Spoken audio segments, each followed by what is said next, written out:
नमस्कार दोस्तों, मेरा नाम है सुशील कुमार और मैं फिर से हाजिर हूँ आपके अपने चैनल फिजिकल एजुकेशन केंद्रा पर। दोस्तों, जैसा कि आप जानते हैं कि हमने एकलव्य मॉडल रेजिडेंशियल स्कूल से संबंधित महत्वपूर्ण प्रश्नों की सीरीज को शुरू किया हुआ है और ये उसी क्रम में आज का अगला भाग है।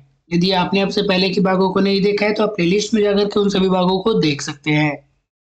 और यदि आपने अभी तक चैनल को सब्सक्राइब नहीं किया तो जल्दी से चैनल को सब्सक्राइब कर लीजिए, क्योंकि आने वाली वीडियो का नोटिफिकेशन आपको तभी मिलता है जब आप चैनल को सब्सक्राइब कर लेते हैं और बेल आइकन को प्रेस कर लेते हैं। तो बेल आइकन को प्रेस करना बिल्कुल भी ना भूलें। चलिए दोस्तों, आज मैं आपके लिए लेकर आया हूँ कुछ महत्वपूर्ण एमसीक्यू की सीरीज। वीडियो को बिना समय गवाए चलिए शुरू करते हैं। और आज का पहला प्रश्न है आपके सामने। प्रश्न है, हृदय के ऊपरी कक्ष का क्या नाम है? अ वेंट्रिकल, ब एट्रियल, सी यस है दोनों, या ड इनमें से कोई नहीं। What is the name of upper chamber of heart?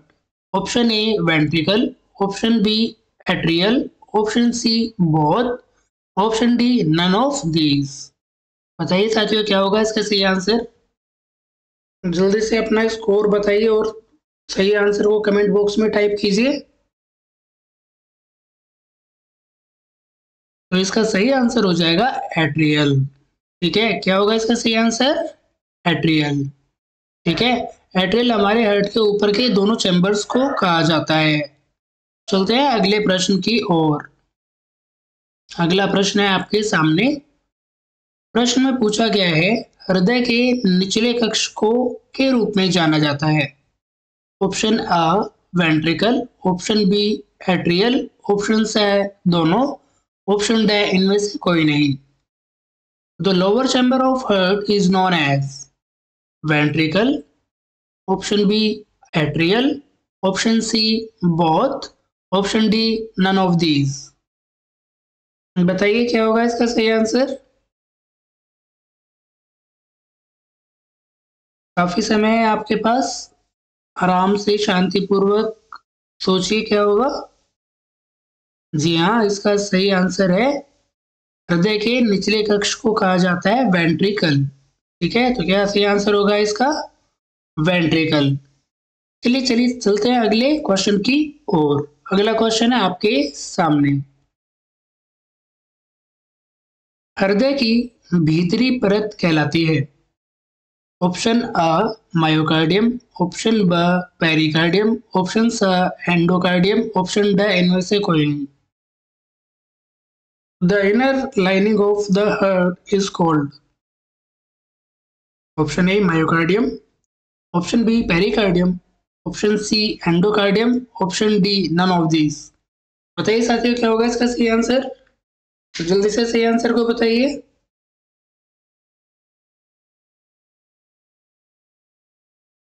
इसका सही आंसर होगा, हृदय में हमारी मुख्यतः 3 प्रकार की परतें होती हैं। सबसे बाहरी परत को हम साथियों कहते हैं पेरिकार्डियम, जो मध्य की परत होती है उसे हम कहते हैं मायोकार्डियम, और सबसे अंदरूनी परत उसे हम कहते हैं एंडोकार्डियम। तो यहाँ प्रश्न में आपसे पूछा गया है कि हृदय की भीतरी परत क्या कहलाती है? दोस्तों, हृदय की भीतरी परत कहलाती है एंडोकार्डियम। तो सही आंसर क्या हो जाएगा? Option C endocardium. चलते हैं अगले प्रश्न की ओर। अगला प्रश्न है आपके सामने। महाधमनी रक्त को हृदय के किस कक्ष से दूर लेकर जाती है? ऑप्शन ए दायां वेंट्रिकल, ऑप्शन बी बायां वेंट्रिकल, ऑप्शन सी दायां एट्रियम, ऑप्शन डी बाएं आलिंग की तरफ। The aorta carries blood away from which chamber of heart? Option A right ventricle, option B left ventricle, option C right atrium, option D left atrium. बताइए साथियों, क्या होगा इसका सही आंसर? सोचिए शांतिपूर्वक। साथियों, आप सभी जानते हैं कि जो हमारी महाधमनी होती है, अरोटा होती है, यह हमारे बाईं ओर होती है, और बाईं ओर क्योंकि निचली तरफ होती है तो इस प्रकार इसका सही आंसर हो जाएगा बाएं वेंट्रिकल से दूर। ठीक है, सही आंसर क्या होगा इसका? Option B left ventricle. चलिए चलते हैं अगले क्वेश्चन की ओर। अगला क्वेश्चन है आपके सामने, एक वयस्क व्यक्ति में सामान्य पल्स रेट रेंज बीट्स प्रति मिनट की संख्या क्या है? Option A 96 to 100, option B 80 to 90, option C 60 to 80, option D इनमें से कोई नहीं। इंग्लिश में मैं कन्वर्ट कर देता हूं। A normal human being has normal pulse rate range beats per minute is 96 to 100, 80 to 90, 60 to 80, option D none of these. बताइए साथियों क्या होगा इसका सही आंसर? तो इसका सही आंसर हो जाएगा 72, और 72 आता है हमारा 60 to 80 के बीच में। प्रकार इसका सही आंसर हो जाएगा ऑप्शन सी 60 to 80। चलते हैं साथियों अगले क्वेश्चन की ओर। अगला क्वेश्चन है आपके सामने। साथियों प्रश्न में पूछा गया है, हृदय के दाहिनी ओर एंट्रियोवेंट्रिकल द्वार की रक्षा करने वाला वाल्व है। ऑप्शन ए त्रिक पर्दी कपाट, ऑप्शन बी मित्रल कपाट, ऑप्शन सी दोनों, ऑप्शन डी कोई नहीं। The valve which guards the atrioventricular opening at the right side of the heart is option A tricuspid valve, option B mitral valve, option C both, option D none of these। बताइए साथियों क्या होगा इसका सही answer? सोचिए क्या होगा इसका सही आंसर। साथियों जो हमारा एट्रियोवेंट्रिकल नोड होता है ये किसके पास होता है? यह होता है साथियों ट्राइकस्पिड वॉल्व के ठीक नीचे की तरफ। ठीक है, इसका सही आंसर क्या हो जाएगा? Option A tricuspid valve. चलते हैं अगले क्वेश्चन की ओर। अगला क्वेश्चन है साथियों आपके सामने, और प्रश्न में आपसे पूछा गया है, व्यायाम की प्रारंभिक अवधि के दौरान परेशानी या थकान के खराब स्थिति का व्यायाम के बाद की एक आरामदायक और कम तनावपूर्ण स्थिति में बदल जाने की स्थिति को कहा जाता है। ऑप्शन ए दूसरी हवा, ऑप्शन बी या B hypoxia, option C anaemia, option D इनमें से कोई नहीं। इंग्लिश में रिपीट कर देता हूं मैं। An ill defined feeling of distress or fatigue during the early period of exercise to a more comfortable and less stressful feeling later in the exercise is called option A second wind, option B hypoxia, option C anemia, option D none of these। बताइए साथियों क्या होगा इसका सही answer? सोचिए दोस्तों, जब हम व्यायाम करते हैं तो प्रारंभिक जो हमारी अवस्था आती है उसमें हमें कभी कभी थकान का होना, पसीने आना, जी मिचलाना, उल्टी आने को होना, पेट के एक भाग में दर्द होना, ये सारे सिम्टम्स हमें दिखाई देते हैं, और ये क्षणिक भर के होते हैं। क्षणिक का मतलब 10 से 15 सेकंड के बीच के होते हैं। ठीक है, इस फेज को हम कहते हैं सेकंड विंड या दूसरी हवा। तो इस प्रकार इसका सही आंसर हो जाएगा ऑप्शन ए सेकंड विंड दूसरी हवा। चलते हैं अगले क्वेश्चन की ओर। अगला क्वेश्चन है साथियों आपके सामने,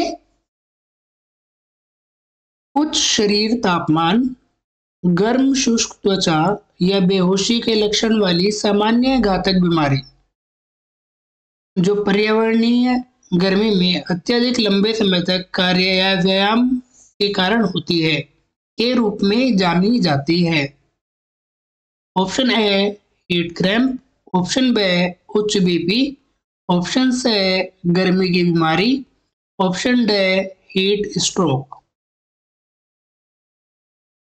An often fatal illness characterized by high body temperature, hot dry skin or unconsciousness caused excessive exposure to the environment heat is known as.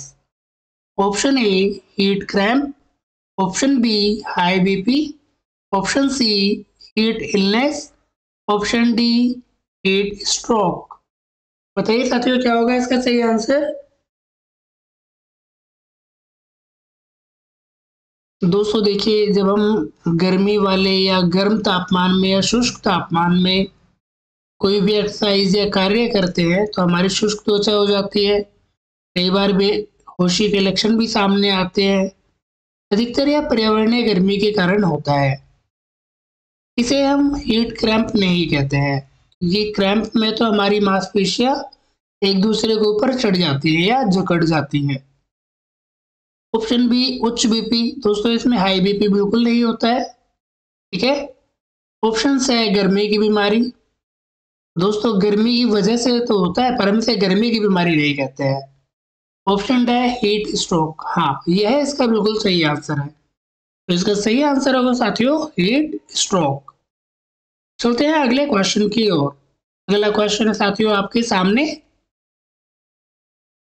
आप लंबे समय तक अत्यधिक परिश्रम के परिणाम स्वरूप असहजता की स्थिति या घटी हुई दक्षता की स्थिति को क्या कहते हैं।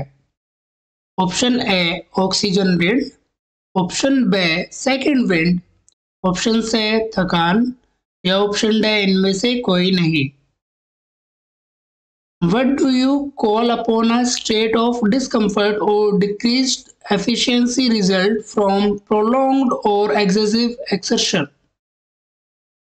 Option A oxygen debt, option B second wind, option C fatigue या option D none of these। बताइए साथियों क्या होगा इसका सही आंसर। जब आप जो इसका सही आंसर है साथियों, आप कभी भी जब अत्यधिक परिश्रम करते हैं और शरीर में असहजता की स्थिति या घटी हुई स्थिति आ जाती है जहां हम अपने आप को रेस्ट या आराम देना चाहते हैं, ऐसी स्थिति को साथियों हम थकान कहते हैं और थकान को इंग्लिश में कहते हैं फटीग। यह अधिकतर हमारे लैक्टिक एसिड के इकट्ठे हो जाने के कारण होती है। ठीक है। चलते हैं अगले क्वेश्चन की ओर। अगला क्वेश्चन है आपके सामने। पालक, सोयाबीन और सुअर का कलेजा किसका समृद्ध स्रोत है। Option A vitamin K, option B vitamin A, option C A और बी दोनों, ऑप्शन डी विटामिन ई। बताइए साथियों क्या होगा इसका सही आंसर। वैसे तो आप सभी जानते हैं कि जो पालक होता है उसमें आयरन रिच सोर्स में होता है, रिच मात्रा में होता है, सबसे अधिक मात्रा में होता है। सोयाबीन में सबसे अधिक हम प्रोटीन को पाते हैं। परंतु इसका जो सही आंसर है वह एक ऐसा जवाब है जो इन सभी में कॉमनली होता है। तो इसका सही आंसर हो जाएगा विटामिन के और विटामिन ए, यानी कि इन तीनों में विटामिन ए और विटामिन के दोनों मिलते हैं। तो इसका सही आंसर है ऑप्शन से ए और बी दोनों। चलते हैं साथियों अगले क्वेश्चन की ओर। अगला क्वेश्चन है आपके सामने। Where we store the ATP in our body? Option A liver, option B muscle cell, option C nerve cell, option D none of these। दोस्तों यहाँ यह पूछा गया है कि जो ATP होती है यह शरीर में कहाँ स्टोर होती है। लीवर में स्टोर होती है, मसल में स्टोर होती है, नर्व में स्टोर होती है या इनमें से कहीं नहीं। तो बताइए साथियों कहाँ स्टोर होती है। साथियों इसका सही आंसर है जो हमारी एटीपी स्टोर होती है यह होती है मसल सेल में। चलते हैं अगले क्वेश्चन की ओर। अगला क्वेश्चन है आपके सामने। हमारे शरीर में ऊर्जा का तत्कालिक स्रोत क्या है। Option A ATP, option B carbohydrate, option C वसा, ऑप्शन डी इनमें से कोई नहीं। What is the immediate source of energy in our body? Option A ATP, option B carbohydrate, option C fat, option D none of these। बताइए साथियों क्या होगा इसका सही आंसर।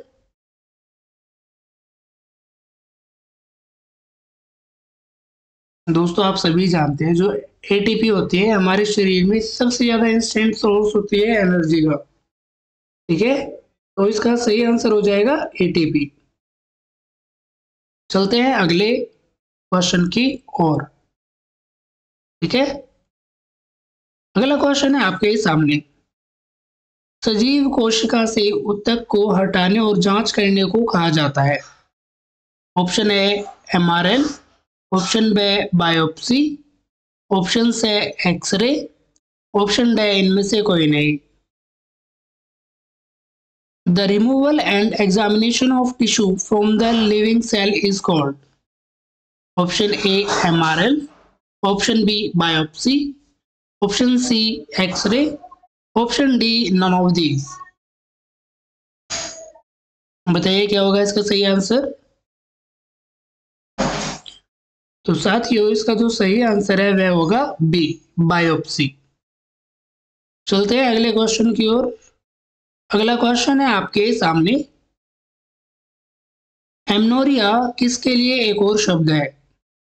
ऑप्शन ए मासिक धर्म की असामान्य समाप्ति, ऑप्शन बी मासिक धर्म की शुरुआत, ऑप्शन से 45 वर्ष की आयु के बाद मासिक धर्म की समाप्ति, ऑप्शन डी इनमें से कोई नहीं। Amenorrhoea is another term for which. Option A abnormal cessation, option B beginning of menstruation, option C cessation of menstruation on after the age of 45, option D none of these. बताइए साथियों amenorrhoea किसके लिए एक शब्द है। बड़ा ही आसान और परीक्षा में कई बार आया हुआ प्रश्न है। इस प्रकार के प्रश्न अधिकतर आपको पेपर में देखने के लिए मिलते हैं। इसका सही आंसर हो जाएगा मासिक धर्म की असामान्य समाप्ति, एबनॉर्मल सेसेशन। ठीक है, और दोस्तों अगला क्वेश्चन है आपके सामने। संकुचन जिसमें एक स्थिर भार उठाते समय पेशी अलग अलग तनाव के साथ छोटी हो जाती है कहलाती है। ऑप्शन ए गाढ़ा संकुचन, ऑप्शन बी आइसोटोनिक संकुचन, ऑप्शन से आइसोमेट्रिक संकुचन, ऑप्शन डी इनमें से कोई नहीं। Contraction in which the muscle shortens with varying tension while lifting a constant load is called concentric contraction, isotonic contraction, isometric contraction, none of these. बताइए क्या होगा इसका सही आंसर।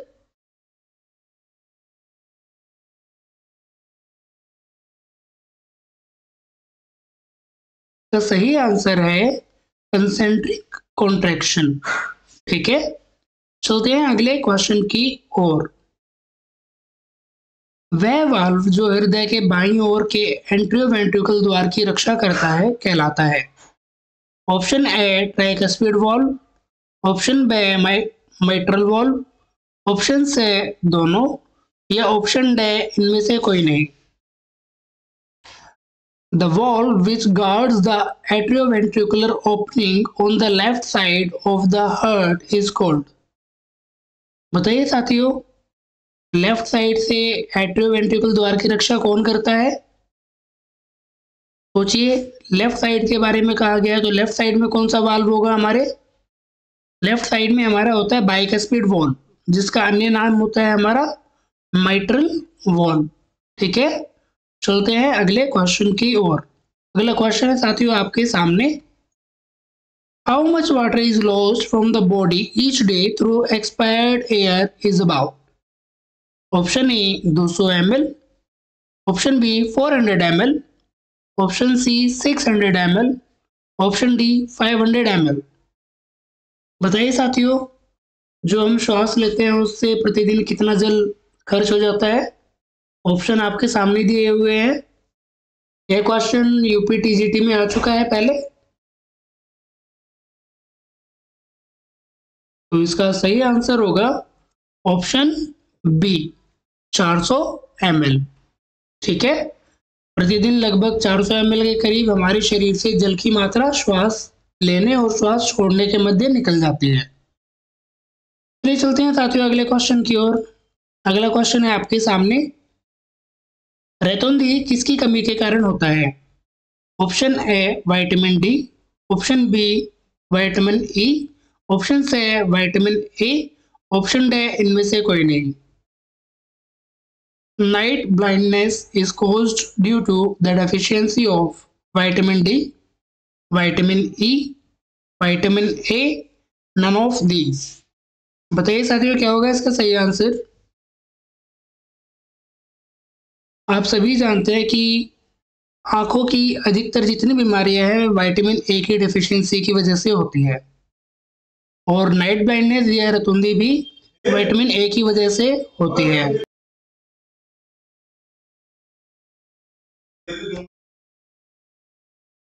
क्षैतिज रूप से आगे से पीछे की ओर जाने वाली दूरी का क्या नाम है?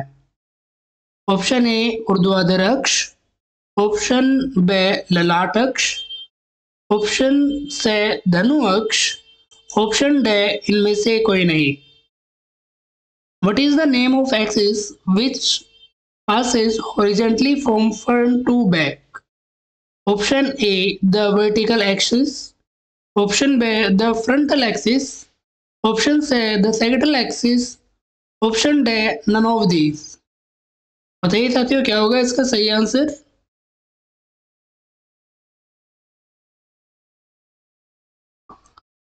आप सभी जानते हैं इसका सही आंसर होगा ऑप्शन सी सैगिटल एक्सिस या धनु अक्ष। चलते हैं अगले क्वेश्चन की ओर। अगला क्वेश्चन है आपके सामने, गेहूं के गोंद का तेल, अंडे की जर्दी, दूध किसका समृद्ध स्रोत है? Vitamin D, vitamin E, vitamin के, इनमें से कोई नहीं।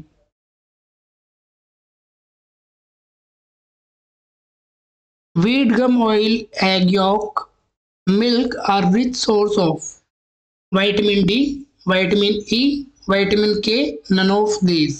बताइए साथियों क्या होगा इसका सही आंसर? बताइए दूध में सर्वाधिक क्या पाया जाता है, गेहूं में क्या पाया जाएगा, अंडे की जर्दी में क्या पाया जाएगा? बताइए। जी हाँ, इसका सही आंसर है विटामिन के एंड विटामिन डी बहुत, परंतु यहाँ पर बहुत नहीं दिया गया है, तो अधिक मात्रा में हमारा पाया जाता है विटामिन के। चलते हैं अगले क्वेश्चन की ओर। चलिए दोस्तों एंड हो गया यहाँ पर। Thank you so much for watching, और वीडियो में इसी तरीके से इसको देखते रहिए आगे तक। आज तक बने रहने के लिए आप सभी का धन्यवाद।